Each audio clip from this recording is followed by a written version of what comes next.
Ways and Means full committee to order, and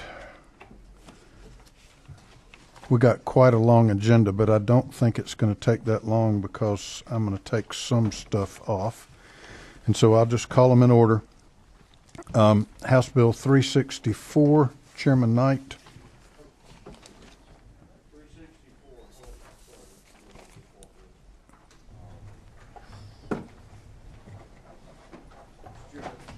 Pull your mic to you. Mr. Chairman.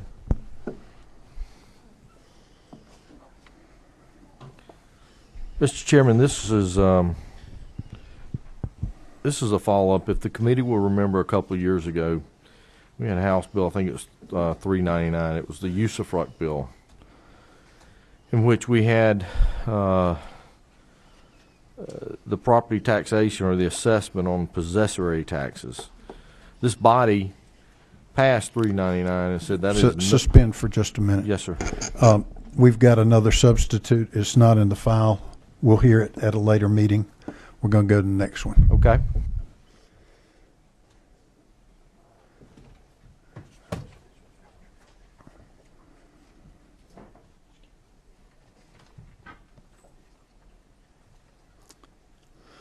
All right, Chairman Stevens, is 471 ready?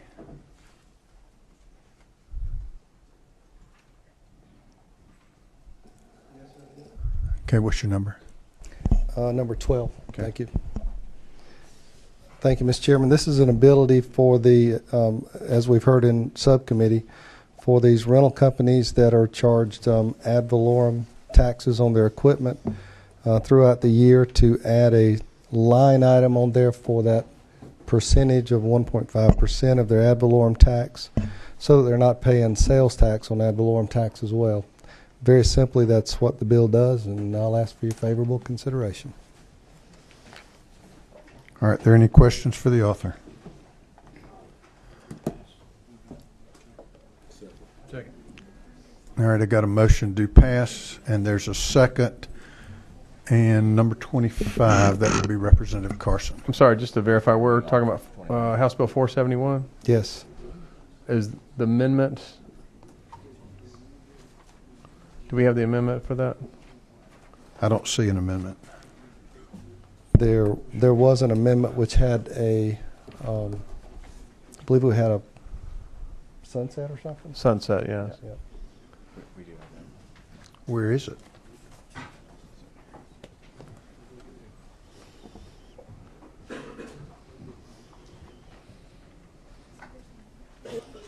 And it is a short amendment, Mr. Chairman. If, with your approval, a reading of the amendment would be save some time. All right, the amendment, which is AM 430003 zeros and a 9, says by deleting annually on line 4, let's see, amend the substitute by replacing line 29 with the following.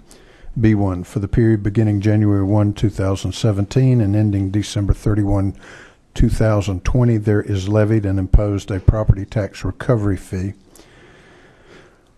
By deleting annually on line 47 and inserting in its place for the 4 years, and by deleting every third year thereafter from line 51. Is that as you understand the amendment? It is, Mr. Chairman. The purpose of I don't know that the line numbers match. What's your LC number, Mr. Chairman? 0327S. That may be the. Yep. Well, obviously.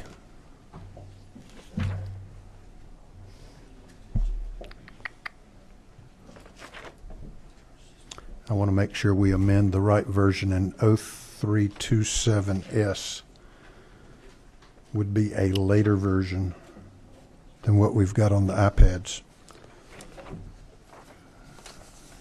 So we'll suspend that till a later meeting.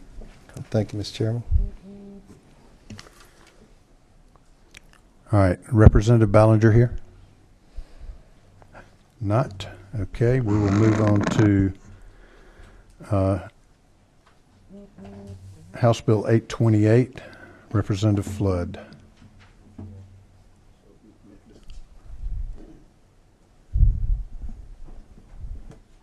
Thank you, Mr. Chairman.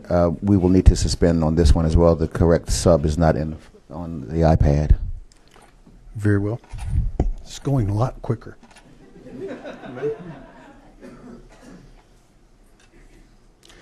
All right, 899. If that one's not the correct one, we're going to quit for the day. Move to adjourn. I didn't say yet.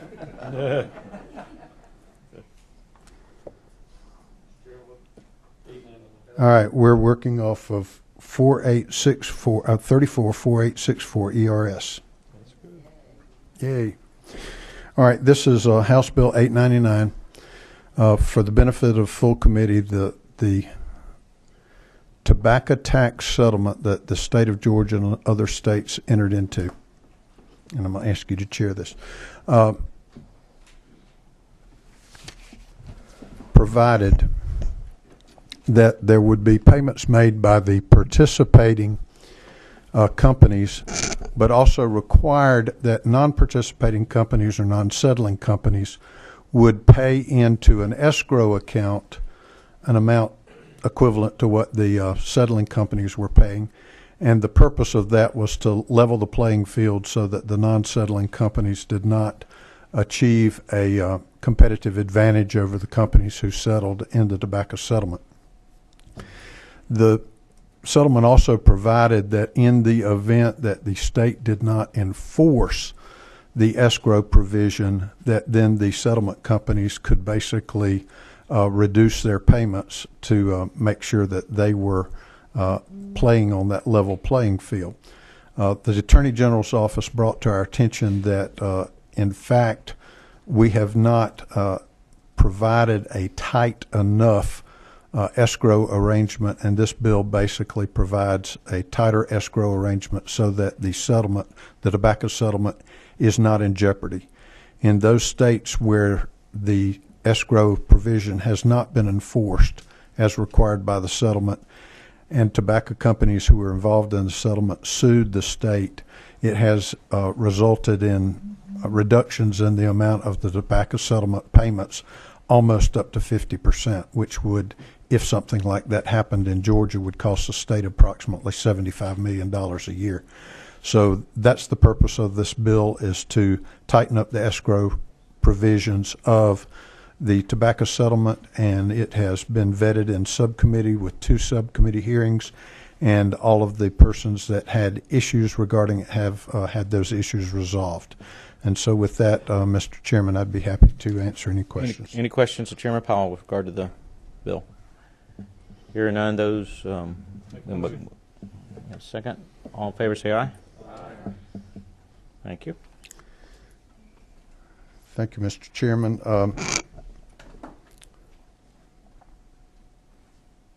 Chairman Duncan, if you would present House Bill 911. Yes, sir. I'm working off of LC 344877S. This is a gate reform bill. We've worked with folks from all over the state, from all ends of the equation. This is a reform bill that allows us to make a program that's good and continue to allow it to be a big part of the agricultural program here in Georgia. Quickly, we've raised the threshold to $10,000 as a minimum, $10,000 in revenue. We've extended the license renewal process to 3 years. We're now using a taxpayer identification number to be able to track the program. That was a great recommendation by the Department of Revenue. We've also given dual rulemaking abilities to both the Department of Agriculture and the Department of Revenue to allow them to maintain that program. There's some additional language that we've provided for retailers to adhere to track the program and to make sure that the folks that are showing up using their gate cards are gate certified. With that, Mr. Chairman, I'll answer any questions. Are there questions? Chairman England. Mr. Chairman, no real question, just a comment. As you and I discussed a few minutes ago, I do look forward to maybe working a little bit with you between now and the time that it comes to the floor. I do have some reservations about some of the things we're putting in place for the retailer and some of our small retailers across the state and their abilities to be able to comply with that. So just look forward to working with you on that. I've been a little predisposed or a little bit preoccupied with another little bill that we've been working on for the last few weeks. I'm sorry if it's been a little bit late to the table on this. Thank you. Okay, 26. Who's 26? This is not a question. It's just a thank you again. It's great that the 10,000 is aggregate and not individual, and that will help a lot of our smaller family farms that have several different agricultural entities, and by it coming together to be aggregate and cover years that might be bad too. So I appreciate that change, and everyone is talking about it in my district. The 3 years is just wonderful. So thank you for both of those. Thank you for the input. And Number Rice. 17. That's me. Chairman Rice. Yeah, just a quick a question. I guess there's no fiscal note because this raises the threshold for the number, and therefore it's a revenue. Actually, it's a revenue positive situation, I would think. Would it not be? The anticipation, yes, but it also, I think there's rules and regs that talk about it gives the Department of Revenue or the Department of Agriculture discretion to only use the dollar amount has to equal the cost of the program. Okay, that's good. Any other questions? What's the pleasure of the committee? All right, motion and second do pass. All in favor say aye. Aye. Any opposed? Okay, there's one opposition. It passes to rules.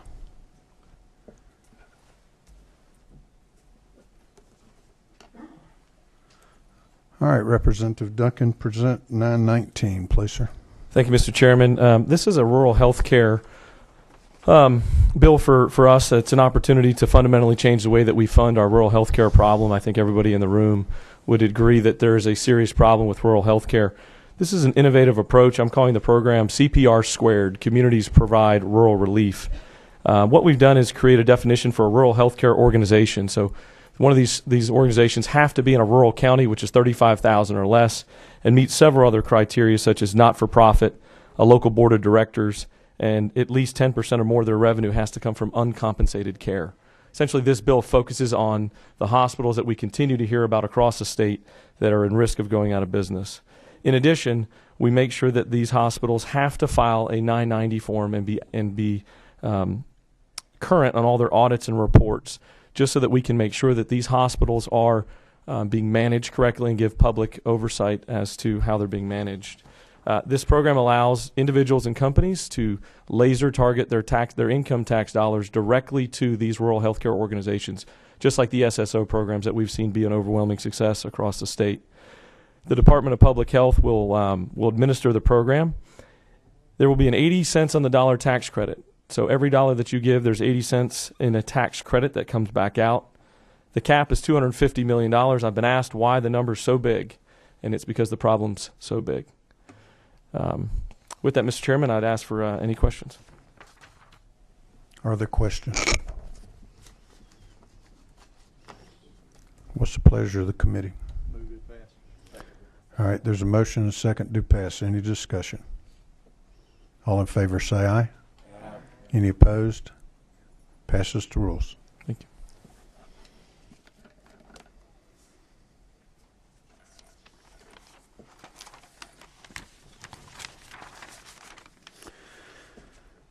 All right, we had a bill that passed out of full committee last week, and it was HB 922.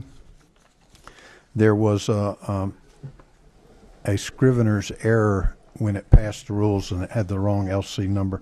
So we brought it back to full committee to pass out with the correct LC number, which is 344857S. Correct. All right, so with that, does anybody want to discuss this again, or do I hear a motion? All right, there's a motion to do pass. I have a question. All right, second. Ask your question, please. This is going to be retroactive. Wait, what's your number? The 13th, I'm sorry. Okay. To January. Thank you, Mr. Chair. Will this be retroactive? It was January 16? That is correct. Okay.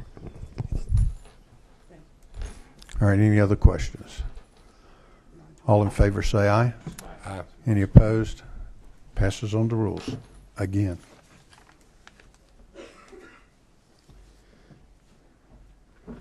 All right.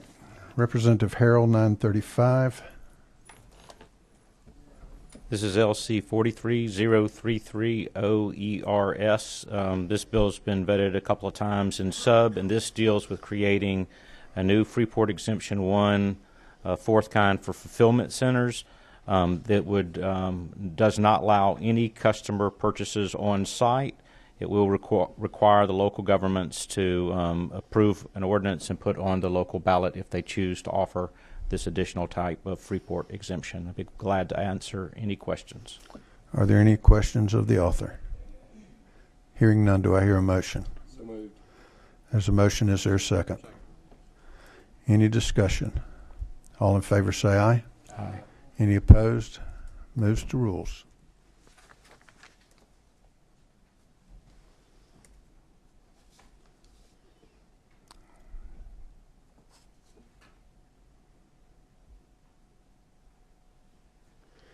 All right, House Bill 981, Representative Harrell. You jumped ahead. House Bill 981 deals with a nonprofit organization that has provides housing for mentally disabled. Again, this would provide a ad valorem tax exemption. They've received it for a number of years, but because of a recent partnership with a for-profit company, it made them not qualify. Again, the local governments are supportive of this measure, and it would require a local approval for an ad valorem for a nonprofit providing housing for mentally disabled. I'll be glad to answer any questions. Are there questions? What's the pleasure of the committee? All right, there's a motion and a second. Any discussion? All in favor say aye. Aye. Any opposed? Passes on the rules.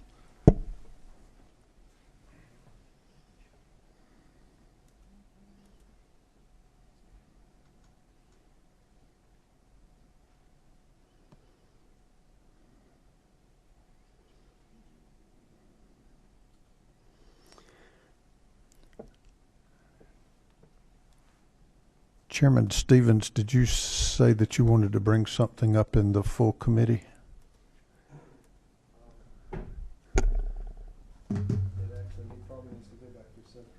Okay, sir. All right, 987. Is Chairman McCall here? Here he is. You want me to stand up or sit down or? I want you to be quick. Please target, all right. 987, the part that I have on it, I don't know what else y'all have added to it because I don't have the whole bill in front of me, but all it does is allow not-for-profit rodeos to come under Cougar qualifications.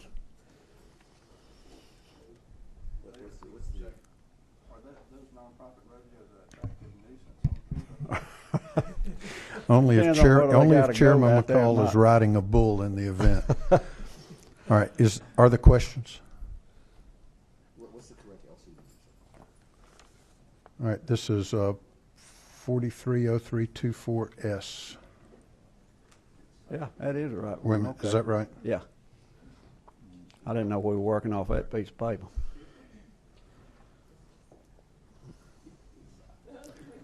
All right, do I hear a motion? All right, there's a motion, there's a second. Any discussion? All in favor say aye. Thank you. And there's no opposition.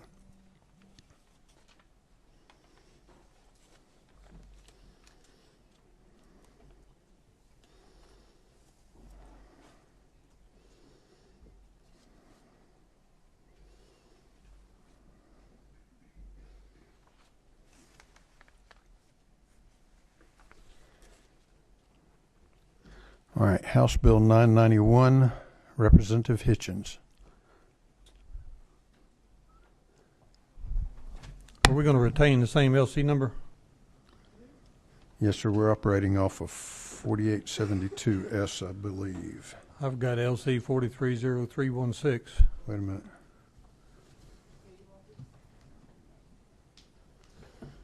The most recent one is 4872S.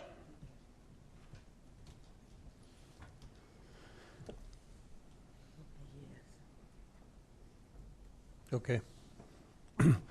I've dubbed this the Returning Heroes Act, and as I've stated previously, I represent an area right outside of Savannah where the 165th Air National Guard unit is stationed, which flies C-130s on a daily basis all over the world. In close proximity, represented probably by one of the Stevens brothers down there, is Hunter Army Airfield. All the aviation assets for the 1st Infantry Division at Hunter Army Airfield, along with the 1st Battalion 75th Ranger Regiment, which is on call to be deployed anywhere in the world on a moment's notice. Over 400 members of the 1st Infantry Division have lost their lives in Operation Enduring Freedom. What this bill would do, and it just recently came to my attention, is not penalize soldiers who are deployed to a combat zone for not paying their property taxes on the due date. What it would do with the amendment is give them 60 days upon their return to the United States to pay their taxes and not incur penalties.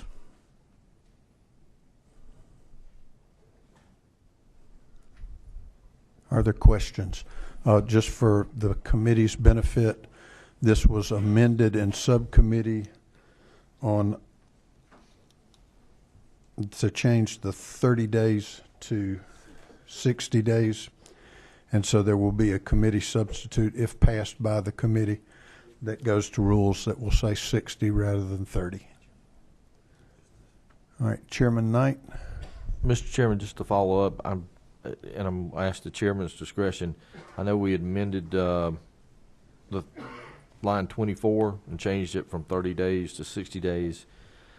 And looking at the, I guess the preamble of the bill, line number 5, do we need to change that 30 days to 60 days also, sir?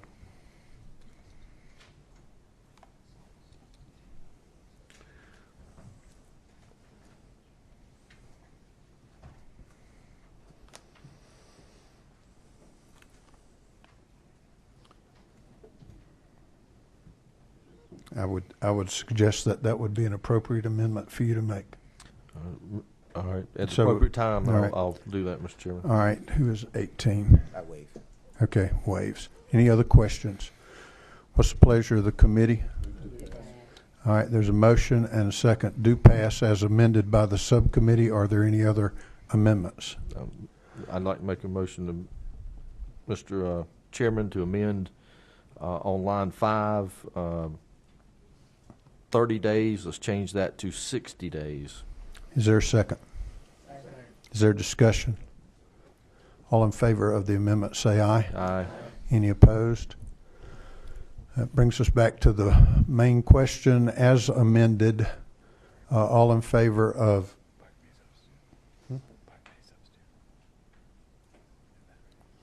all in favor of LC 344872S as amended by the subcommittee and as further amended by the full committee will say aye. Aye. Any opposed? Passes on the rules as a committee substitute.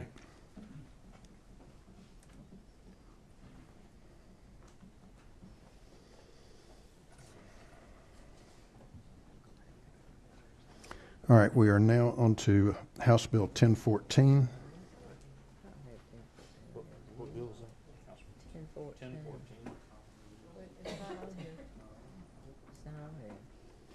Well, then we won't hear that today. And the rest of the bills that are on the agenda for today we are not going to consider until a later time, either because they are not ripe or because of the fact that they need a little bit more work. So unless there's any other business to come before this committee. Oh, wait a minute. Chad, come in. You finally arrived. Mr. Chairman, I've been here. I just unnoticeable. I apologize. Well, He is not between us. That's your own opinion there, Representative Martin. if Probably wrong at that, but Well, if you want his vote, you need to be nice to him. We are going to hear 951 from Representative Nimmer. If you will present the bill, please, sir. And for information purposes, I think we're operating off of 344885S. Is that correct? ERS. Say that number again, please. Well, I'm going to. Yeah, 4885 ERS. 344885 ERS, and it's on the iPad. It's House Bill 951. Thank you, Mr. Chairman, members of the committee. I want to thank your subcommittee for the work and the input and the amendments that were offered to the bill, House Bill 951. This is the bill dealing with the sales tax exemption on school supplies, the Energy Star sales tax exemption, and adding in there is also the sales tax exemption on admission, tickets for admission to major sporting events. In subcommittee, we took that, and the desire of the subcommittee was to have the legislative oversight. And in subparagraph E, the amendment that was offered up was to give the General Assembly the ability to have a joint resolution to turn down any proposal put forward by the state of Georgia from Department of Revenue or the Economic Development Commissioners.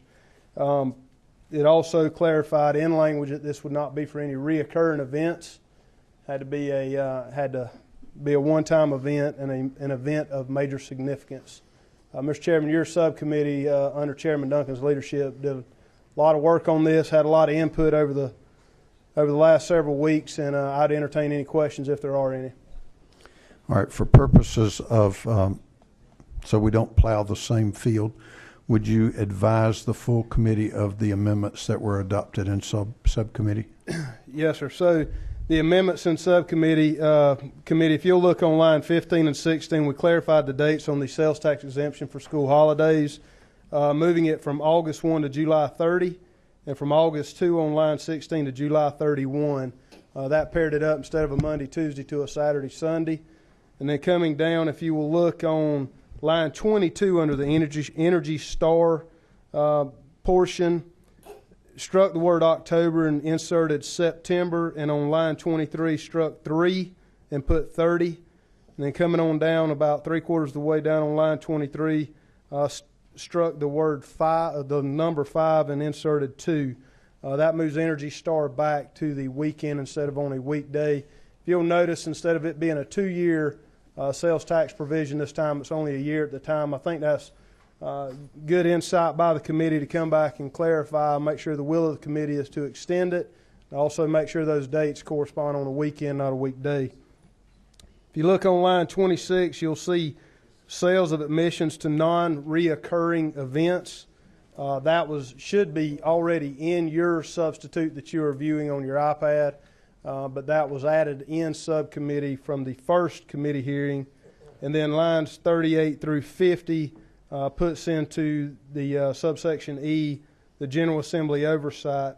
Coming in after line 50, the Carson and Abrams amendment will be added in to say that this paragraph shall stand repealed on December 31, 2022, but notwithstanding this provision, such repeal shall not apply to events for which application has been submitted prior to this date. That gives us the best of both worlds. It gives a sunset to the provision for admissions. It also says that if we have enacted in a process of bidding our state out to secure some sporting event of major significance, that we do not supersede that sales tax provision by a sunset date. Again, Mr. Chairman, I appreciate the work of the subcommittee and look forward to any questions if there are any. All right.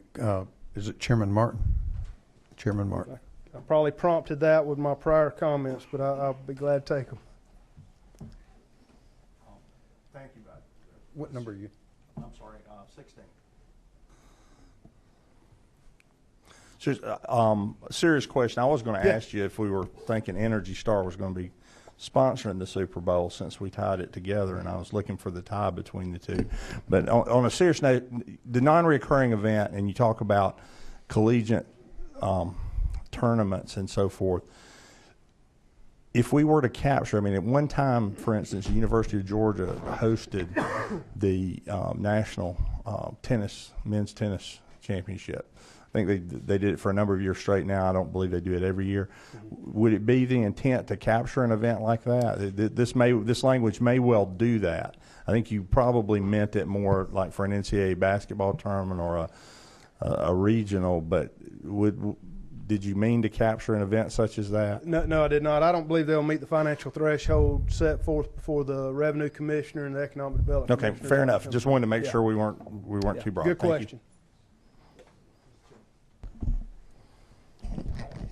Representative Flood. Thank you, Mr. Chairman. Representative Nimmer, I actually had the same question because in the current version it says on line 28, any semifinal game or championship game of a national collegiate tournament, which, as Chairman Martin pointed out, could be tennis, could be a golf tournament, could be a baseball tournament.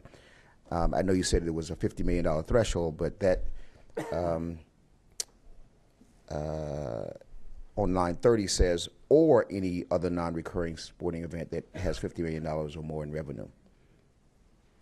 So to Chairman Martin's question, the way it reads now, and it's probably not your intent, it does indicate that a national collegiate sporting event that is not football or baseball, could be tennis, golf, track and field, even if it doesn't have a $50 million threshold, could still apply.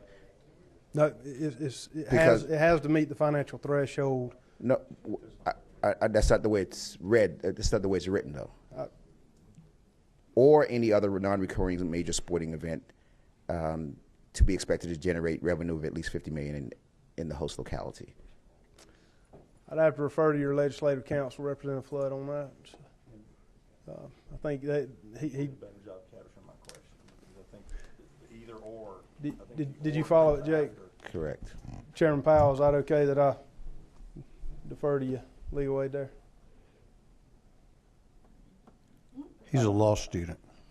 Well, he seemed, whatever his title may be, he's had a hand in helping draft this per the committee's amendments. The intent is not to capture any reoccurring event that we've got coming every year, and the Department of Revenue and the Economic Development Commissioner have to deem it as a $50 million price tag or greater for it to qualify to even petition the state as a part of a packaging. I understand the intent. That's just not the way I read it. Okay. All right, I'm going to suggest something because I consider the question a legitimate question, and I am going to suggest to you all that we delete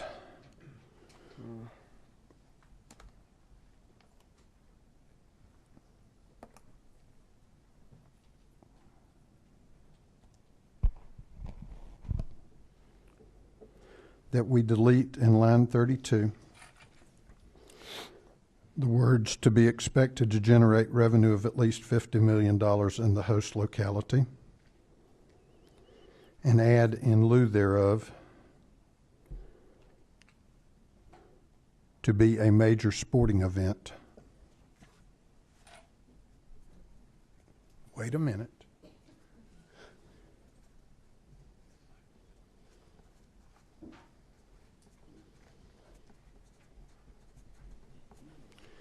And that we add on line 26, after the word "state," expected to generate revenue of at least $50 million in the host locality. And so then it will read on line 26, sales of admissions to non-recurring major sporting events in the state expected to generate revenue of at least $50 million in the host locality. And then line 27 will talk about major sporting event, including those other events. Then it's clear, in my opinion, that then the $50 million is a threshold for all of those. Would you agree? Okay. All right, who's 28? Thank you, Mr. Chair. And again, I slept at a Holiday Inn last night, so I'm playing attorney. But do we need to make sure that the commissioner, the revenue commissioner, expected, is that language also in A up there? In other words, do you keep that language together about the economic development and the revenue commissioner? Do you keep all that together in one? No, we keep on 26, we say sales of admissions to non-recurring major sporting events in the state that are expected to generate at least $50 million. And then in B, we talk about major sporting event has to be one of those things which, that's modified by the 50 million, but that we have to have a designation by both the Department of Revenue and the Commissioner of Economic Development. So we've got a designation by them that they meet those threshold criteria. Are there any other questions? Is that satisfactory to you? Yes, sir. All right. If there are no other questions, do I hear a motion to pass the committee substitute that was provided by the subcommittee? Move. All right, we got a motion and a second. Now do I hear a motion to amend the committee substitute with the language that I suggested to the committee? Move. All right, there's a motion and there's a second. Now, is there any discussion on the motion to amend? Hearing none, all in favor say aye. Aye. Any opposed? That motion carries. Now the original motion as amended in full committee. All in favor say aye. Aye. Any opposed? All right, it is carried, and it will be a committee substitute that will be sent to rules. Thank you, Mr. Chairman. Thank you, members. Okay. If there's no other business, we are adjourned.